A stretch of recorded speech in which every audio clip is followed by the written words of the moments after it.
Welcome back.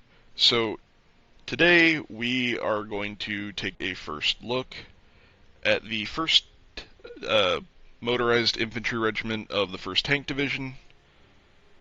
I haven't picked them up yet. I guess this will be where I decide whether or not to throw my leftover gold at them.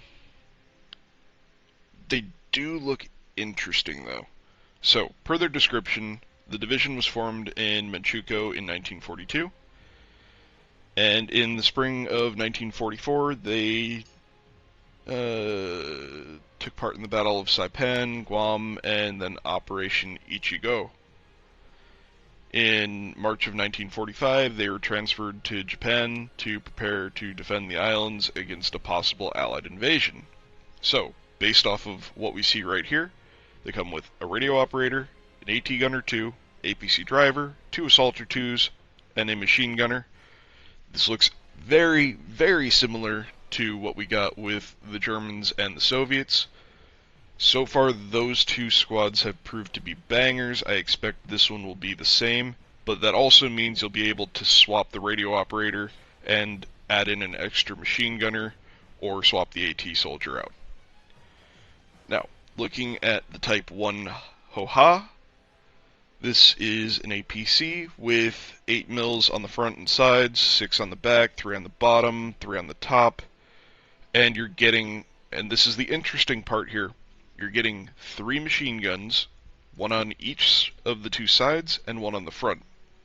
However, these are Type 97 machine guns, so they're only going to have 20 round box mags. So I suspect that their performance is going to leave much to be desired, but let's get out there and test them out. So we have our driver with his Type 100 SMG late. These two fellows have MP28 765s, Type 99, an Arisaka carbine, and a Type 99 late. So you're really getting an interesting set of equipment. Now, let's see. It looked like it had pretty good speed, so yeah, it looks like it can pick up and go.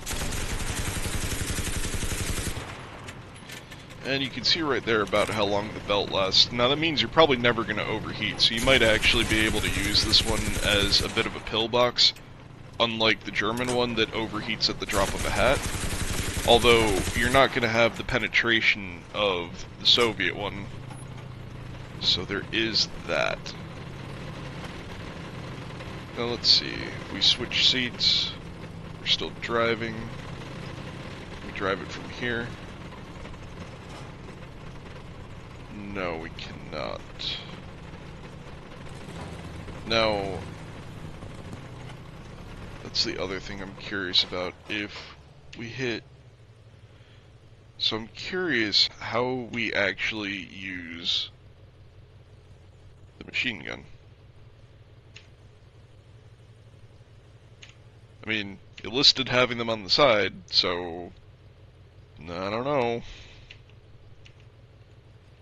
Let's see, if we go to our machine gunner, if we scroll, no, we can't switch. Sometimes, if you're in the commander seat of a tank, scroll wheel will let you look around the cupola. So, we have 2 side machine guns, but don't ask me how to use them.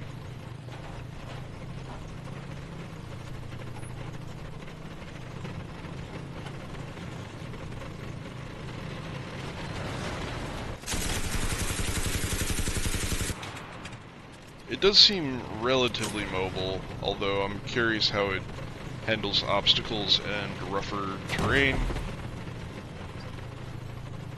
There is a track around here, I just don't know if we'll drive all the way over there. I might just play around on these hills and throw it at like the trench line over at the infantry range, and then we'll hop out and check out the dudes. I'm really just curious to see what other equipment they come with for like the AT guy, because for a newer player this might actually be a pretty good acquisition for slightly nicer equipment than you would normally have. But remember, most of these dudes are just normal soldiers, and because of that, alright, we can't go through that.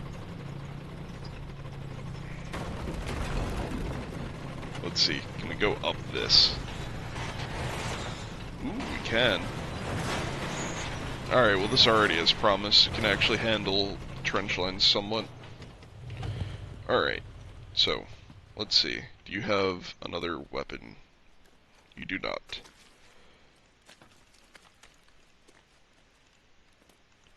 Type 4 rocket launcher, so not bad. It's a BR2 weapon, 80 mils of pen.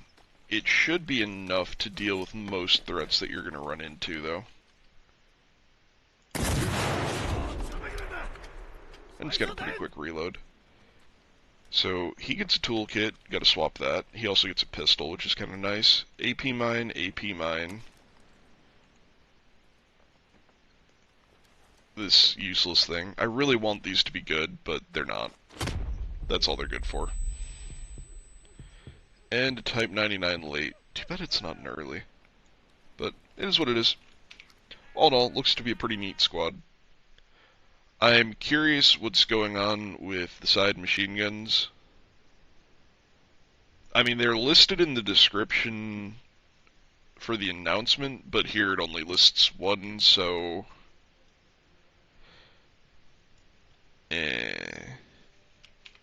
Hopefully they will clear that up. Well, if I end up picking it up, I will definitely make a review about it and let everybody know what I think of it.